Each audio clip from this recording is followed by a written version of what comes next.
All right, what is going on, everyone? Casey Adams here. Welcome back to the Rise of the Young podcast. Today, we are joined by none other than Marc Randolph, the co-founder and founding CEO of Netflix. Thanks so much for coming on, Marc. It's a pleasure to be with you, Casey. Thanks for having me. So let's talk about this, man. Number one, congratulations on all of your success as an entrepreneur. I'm excited to dive into it today, but during the early days of Netflix, when you were on board, where did this idea for revolutionizing the media industry come from? And I'd love to just hear what the ambition was back then and what led up to that moment. Well, first thing I'd have to dispel is there certainly wasn't this idea that we were going to disrupt or transform media. At the time, this was purely saying, wouldn't it be interesting to start another company? Because Netflix was number 6 for me. And I just wanted to try and solve an interesting problem. And I wasn't even particularly focused on it being in the entertainment category. It's not like, I was a movie buff, that I was really into French directors or art films. I had young kids. My movie taste, I ended up spending 90% of my time watching Disney stuff. So, but at the time though, as a bit of background, I probably spent the first 15 or so years of my career as a direct marketing person doing direct response stuff. Yep. Catalogs, mail order, magazine circulation, things like that. And so this was back in 1996, right about the dawn of the internet. And more importantly, kind of the beginning of this thing called e-commerce. And as soon as I saw e-commerce happening, I immediately recognized this is what I wanted to do. This was the next generation of direct response marketing. So if there was any dream of doing anything, it was, hey, could I build a really cool e-commerce company? Yeah. And the question was what? And, my co-founder, Reed Hastings, and I would basically spend our carpool, because we used to drive to work together, brainstorming ideas. And just to give you an idea how far this was from the idea that we were somehow going to transform and disrupt entertainment, one of the ideas I pitched Reed was personalized shampoo. That you would cut off a lock of your hair, you'd mail it to us, we would formulate this custom blend, and you'd subscribe to it. And he didn't like that too much. And then another idea I pitched him was custom dog food, that we'd formulate this blend specially for your dog, for its age and its breed and gender, climate, activity, whatever. And he didn't like that. And then eventually I pitched him one which was doing video rental by mail. Because basically it was a huge category. And at the time, everyone I spoke to was pretty convinced it was a pretty bad consumer experience, which just gave us the confidence that there might be room for us to make all the mistakes you're going to make in doing a startup. And so it ended up being a video rental by mail. But even that idea took a bunch of things to fall into place. Like we had to wait about 2 months for this new format to come out into test market called the DVD. I think all those things combined, all these crazy ideas, all of my background, all of Reed's background, timing, I mean, that's what kind of led to let's do a DVD by mail rental company. Yeah, I love it. And I know that you, go ahead. And even then, that was still a crazy idea that didn't work very well. Totally. And I know that you said you had 6 other companies prior to co-founding Netflix. Where did your entrepreneurial journey begin, and what led you into this career path of direct response marketing and just getting into the business world overall? Well, I think very similar to most people your age, I hadn't the slightest clue what I wanted to do when I was growing up. It's not like I dreamed since I was 5 that I want to be a veterinarian or, For sure. I had no idea. I did know I had these passions. And one, of course, was for the outdoors, for climbing and for mountain biking and kayaking. But I didn't quite see that leading to gainful employment. But I also knew that I loved starting stuff. I loved kind of filling holes that I saw. or righting wrongs or, answering questions. And for the most part, when I was in high school and in college, that all took the form of, starting magazines or putting on plays or starting clubs and those sort of things. But in some ways, looking back, that really was the roots of the whole entrepreneurial bug.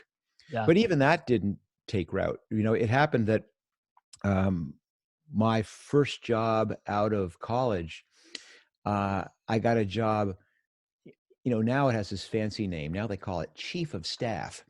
But basically, I was a gopher for a CEO of a music publishing company. Okay. And what my job was to follow him around during his day with a pad. And I'd be the person sitting quietly in the corner during meetings. And, if he said, "Oh, Casey, I need those numbers by Wednesday," I'd write down, make sure Casey gets him the numbers by Wednesday. Yep. Or if, someone else had commitments back and forth. So my job was kind of just basically help keeping him organized. But it was awesome because I saw what a CEO did. I saw how he treated people. I saw how he dealt with things. But more importantly, I was introduced to all the different parts of this music publishing business.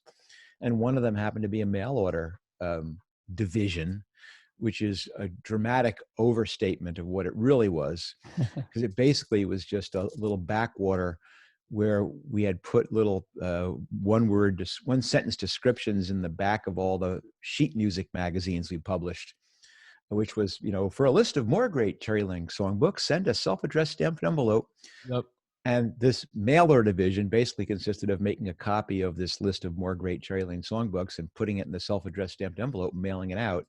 And if an order came in, go back to the warehouse, find it in the piles of dusty books and ship it out. Yeah. And for some bizarre reason, I thought this was fascinating. And I said, I want this job. And I did that, ended up being given the job as in charge of the direct marketing.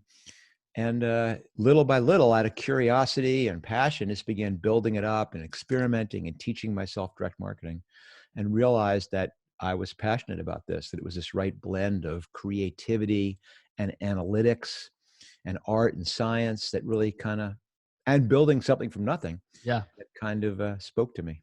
I love that. And when you talk about like building a company, I'd love to talk about just in the early days of Netflix, the importance of culture and building that team and having that vision. Like, can we talk about just what that was like back then when you guys had the idea and all the way up to just the execution of making the product and putting it out there in the world?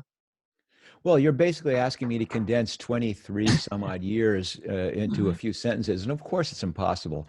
And because, companies don't get built in a day, and they certainly don't get conceived. It isn't like you all of a sudden go, here it is. It's going to have 200 million subscribers. We're going to produce our own movies, do our own television shows. People are going to say Netflix and chill and all. I mean, you never envision any of that stuff. You're just trying to survive day to day. But you brought up the word, you mentioned the culture part of it. And it's especially important to dispel the myth that somehow culture is something that you sit down and plan. And I know that is what people think happens. And they think that because everyone is always harping on correctly about how critical culture is, that culture eats strategy for breakfast or all kinds of weird expressions like that. Yeah. And so they think, okay, need a product, check. Need a go-to-market strategy, check. Need a culture. Oh, okay, let's all have a meeting and let's figure out our culture. And that's complete bullshit. That's not how it works. Culture is not what you say, and it's not what you write down, and it's not what you put in your PowerPoint or any of that stuff. Culture is purely what you do. Culture is who you are. Culture is how you make decisions, how you treat people, what you reward, what you punish, who you hire, who you keep, who you promote. That's culture. And Netflix was certainly no difference. The Netflix culture just sprang from who I was, from who Reed Hastings was, and from the way that the two of us interacted. And just to give one or a couple of quick examples, Reed and I, when I first met him, which was his company bought a company that I'd started, one of the things that immediately attracted me to him, and I think him to me, was that we were both totally honest. that kind of had this feeling that life is too short to Yeah. sugarcoat things or to try and bullshit your way through stuff. Yeah. That you basically so easy to say what you think, good or bad. And when you find someone else, you can have that where the other person is not going to react badly to a painful truth or appreciates a really good fact-based argument. You have this connection. And Yeah. so as a result of that, that permeated everything.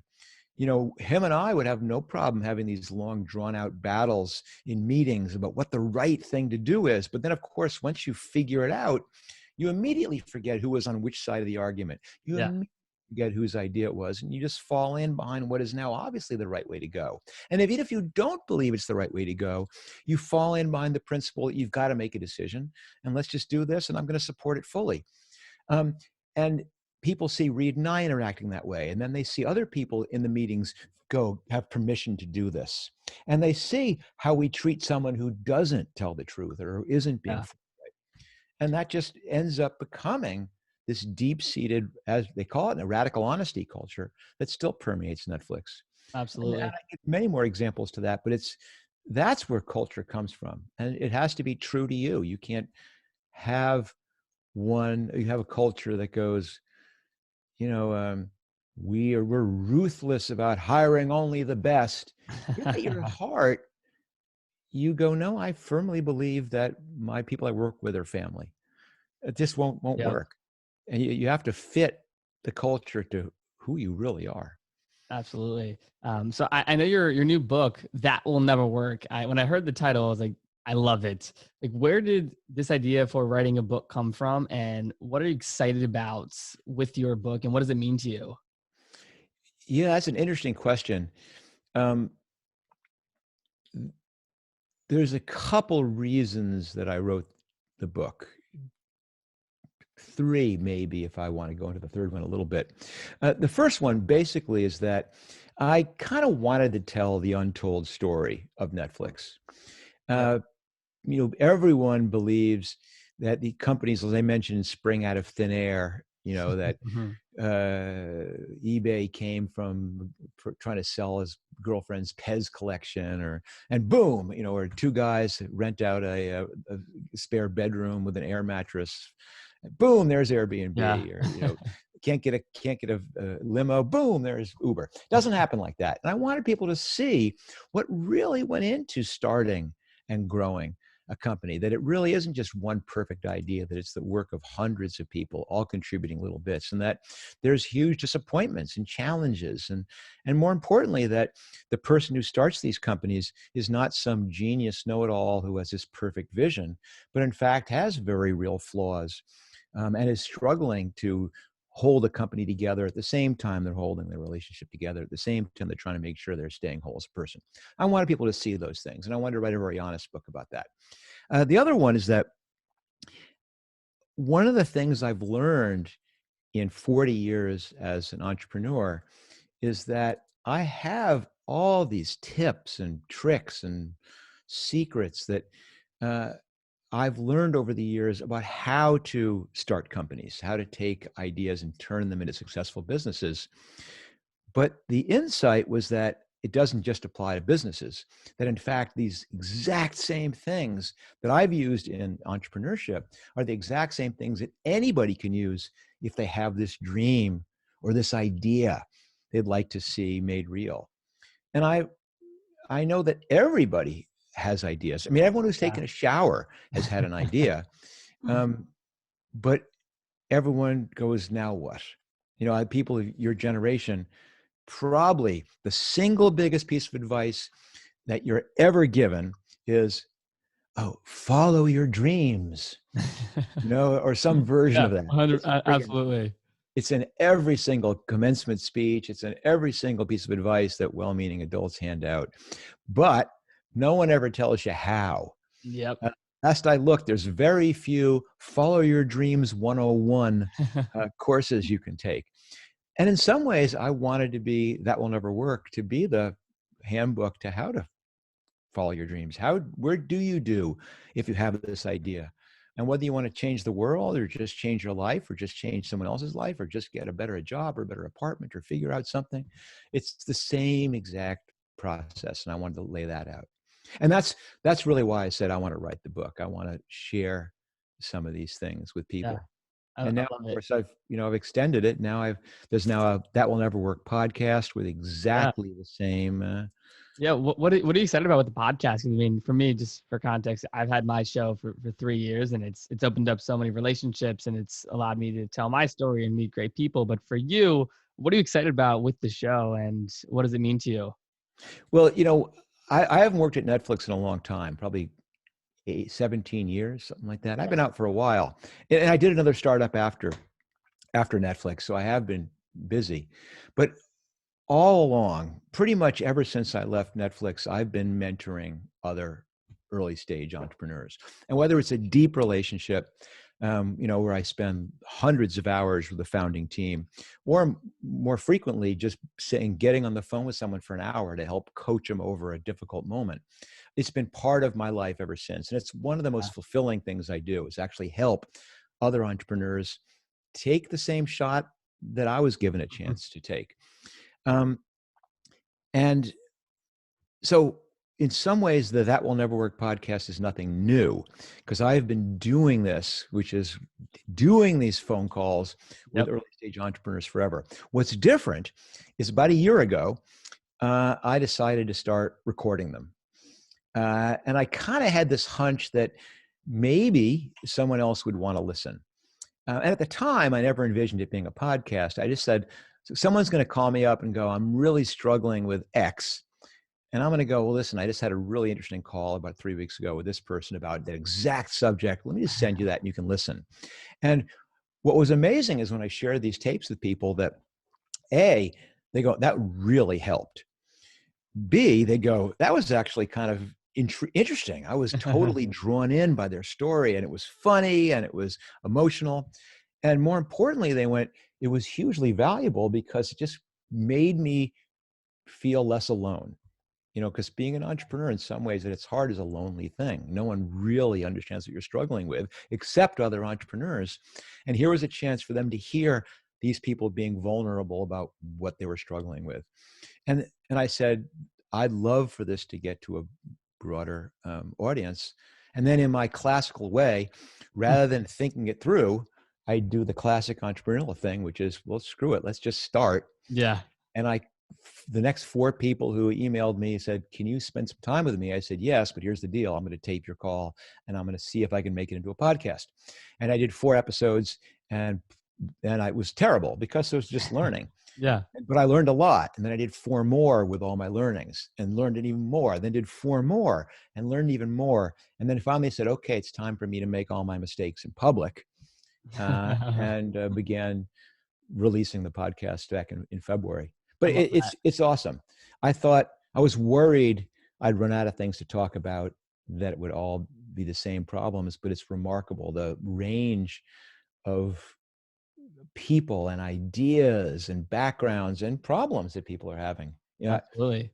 Most recent one that came out last week was a young woman who I've known for a while who pitched this ridiculous, stupid little gadget that's kind of a combination phone holder and credit card sleeve. I mean, and when she first pitched me that, when she was back at High Point University, she said, I said to myself, this is ridiculous. This is never going to work. But of course I was helpful.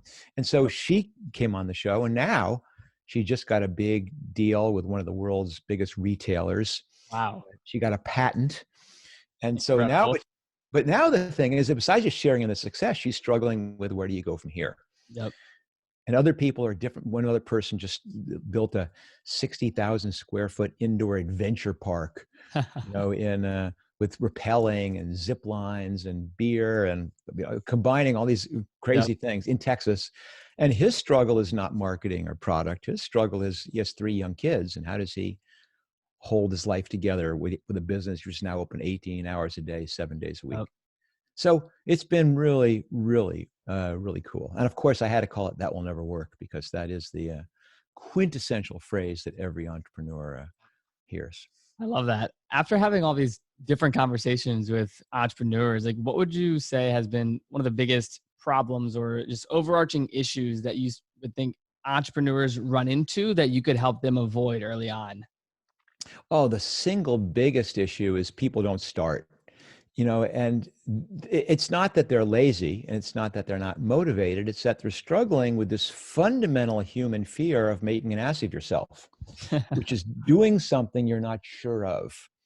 I don't know Yep. whether you ever tried learning a second language, but it Yep. requires sounding Absolutely. like you're in second grade, in public, in front of other adults. Yep. And starting a business is like that. You say, I have this idea. I have no idea if it's going to work. And the well-meaning little mind that wants to protect you from ridicule goes, let's think this through. Maybe we can get more comfort that it's going to work, more assurance that it's going to work. And you can't. It's the nature of a startup. You have Yeah. no clue. You just got to do it. So the number one thing is people are scared to start. Or if they're getting a little bit of success, they're scared to try something different. So the thing that separates the real successful entrepreneurs from the posers are they don't just talk about it, they do it. In fact, Yep. they do a lot more than they think. Yep. And that's key. So a lot of it is giving people this push. And the other one is focus, is you have this vision of what it requires, and you have this 70 things you have to get right. And so the temptation is, I'm going to try and solve all 70 of them. And so you do this layer 1/70th thick across every item. And you're doomed. And this Yeah. trick is figuring out what are the 2 or 3 things that if you get them right, nothing else matters, and then ignore the rest. And those 2 or 3 things are not the ones that are screaming the loudest or the biggest fires. They're Yeah. subtle sometimes. And it's helping Absolutely. people do that combination of figuring out what's important, the triage, as I call it, and then the focus to say, how do I stay focused on them, even though other things are terrible and broken and falling apart? Yep. I love that. Um, Question. So I know, back when you were the co-founder of and are the co-founder of Netflix, you had this idea of like e-commerce and the future of e-commerce back then. What are some industries or products or just businesses that you're looking at today where you think they have a lot of upside potential in the next 10, 20 years that people listening should just, stay in touch with and put some focus into? Well, the answer is I haven't a clue. And neither do you, and neither does anybody else. Anyone who comes in and tells you something that's not obvious already, Yeah. what do you know? So much more important is to put yourself in this position that you're prepared to react to regardless of what happens. Because quite frankly, nobody knows anything, and anything could happen. Yep. And I do quite a bit of angel investing, but I've long since realized that betting on the category is ridiculous. You have to bet entirely on the person. That you've got to try and pick something that at least has potential, that's a big enough category, you're solving a big enough problem that you have the freedom to make mistakes without it killing you. But after that, it's entirely about the person. So I'm much, much more interested when I'm trying to Yeah. figure out who am I going to mentor, who am I going to help, who am I going to invest in, does this person have the creativity? Do they have the persistence? Do they have that combination of tremendous self-confidence paired with the humbleness that they don't know everything and they need to listen to other people's opinion too? Um, and more importantly, do I like the people? Do I want to Yeah. be along for the ride? And then when I find these people, they drag me into these really interesting technologies. Yep. One of the founders I've been working with now for 3 or 4 years is a AI guy, and his company is using AI for some really interesting things. And so now I really feel reasonably fluent on what that category looks like. Another company that I've been working with ever since they were literally in a garage uh, is a robotics company. Very And cool. so it's not like I said, oh, robotics, and went looking for a robotics company. It was much more, I said, I'm just going to follow my curiosity, find interesting people, and let's see what they're working on. Yeah, I love that. How often are you, looking at deals and as an angel investor, like what do you look for when people come to you with different ideas? Obviously you talked about betting on the founders and the actual entrepreneur, but nowadays, like where do you spend your time with deal flow and the influx of deals and just your overall day-to-day life? Yeah, my overall day-to-day life is pretty cushy. I'm incredibly lucky in that I have had some of I never did this for the money. I've always done it because I'm Yeah. just passionate about it. And I said that, I've now started 7 companies or been part of starting 7 companies. And if you had asked me at the beginning, which would be the ones that were billion-dollar companies and which would be total flops, never in a million years could have told you. And I worked just as hard and had just as much fun on all of them. But Yeah. I was lucky that 2 of them were really good. It's a long way of saying I'm in this wonderful situation where I don't need to worry about my kids' education. I don't need to worry about being able to afford healthcare. But Yeah. other than that, the thing that I'm trying to worry about is having this balanced life. And so I probably only spend a third to a quarter of my week on the entrepreneurial stuff now. Got Um, it. eh, but which is a lot, for Yeah, me. absolutely. Um, but it's the part that I love and I'm passionate about it. And absolutely still invest. And my criteria these days is not about making money, which is kind of a weird criteria for an investor. Yeah. But the reality is I've learned I love early stage stuff. I mean, I love Series Seed and Series A. When companies haven't yet figured it out, when the founders are charged with navigating this tremendous uncertainty, that's the type of company I'm drawn to and that I love. And at that stage, I have concluded it is impossible to have any degree of confidence in knowing, will that be successful or not? And so for me to choose, oh, this one's going to make money, that one's not, is such a complete waste of time, and Yeah. worse, drags me into things I don't want to be in. So it goes back the other way. Is this an interesting problem? And are these interesting entrepreneurs that I like, that I emotionally want to see them get a shot? And then the investment is purely about me having a chance to get a seat at the table while Yeah. watching them do this. And it's why I don't invest in fund. I'm not a limited partner in big funds because Yep. that's just purely economics. Yeah. What I want to do is it's the people, it's the problem solving. I'm trying to fill the hole in my life that I had for 40 years, Yeah. where my days were spent sitting around the table with really smart people, solving really interesting problems. And I don't want to do that 7 by 24 anymore. Yeah. Definitely want to do it. And finding really great companies to be a part of is the best way for me to get that.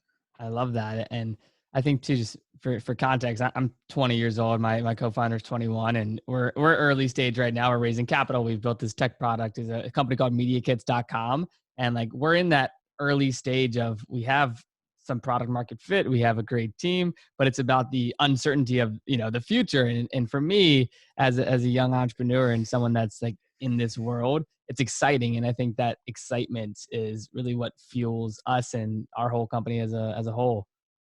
Yeah, it's the best feeling in the world. It's the reason that I believe people should become entrepreneurs if they're drawn to that. And that if you're doing it because you want to be rich, or you're doing that because you want to be famous, or Yeah. you won't. I mean, I can tell you the odds are extremely slim. It's the exact same thing that you are the lead in your high school musical and you go, I'm going to be rich and famous in Hollywood. Yeah. No, you won't. I mean, 1 in a million. Yeah. But Totally. if your motivations are, I love solving interesting problems. I love the excitement of coming into work every day and not knowing what I'm going to find. I love the hunt of trying to say, how are we going to solve this? And then when you solve that one, an even bigger one rises up. If Yep. those are the things that motivate you, then being an entrepreneur is the best gig in the world. I love And that. then you're happy no matter what happens with the company. Even the challenges of doing soft landings can be fascinating too. Yep. Um, Last question before we wrap up here, Marc. Just overall, if you were to give your younger self, 18, 19, 20 years old, advice about starting your company, I know you go in depth in this in your book and your podcast, but what would that advice be and why? So I'll take the opportunity to give 2 pieces of advice. The biggest one, and I hope this is going to sound consistent because we talked about it already, is start. Whatever you're holding you back is ridiculous. I need to graduate. No, you don't. I need to raise money. No, you don't. I need a co-founder. No, I don't. I need to move to Silicon Valley. No, you don't. Believe me, it's way easier now where you are while you're living either in a dorm or in your parents' house, or way easier to do it then. The longer you wait, the harder it gets. And more importantly, the things that you think need to happen for you to get started are excuses.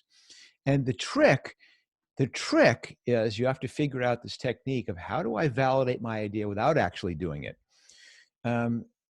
Because the key to getting started is having that validation. The key to raising money is not saying, I have this great idea. Yeah, yeah, yeah. Imagine if you will. Yeah, yeah, yeah.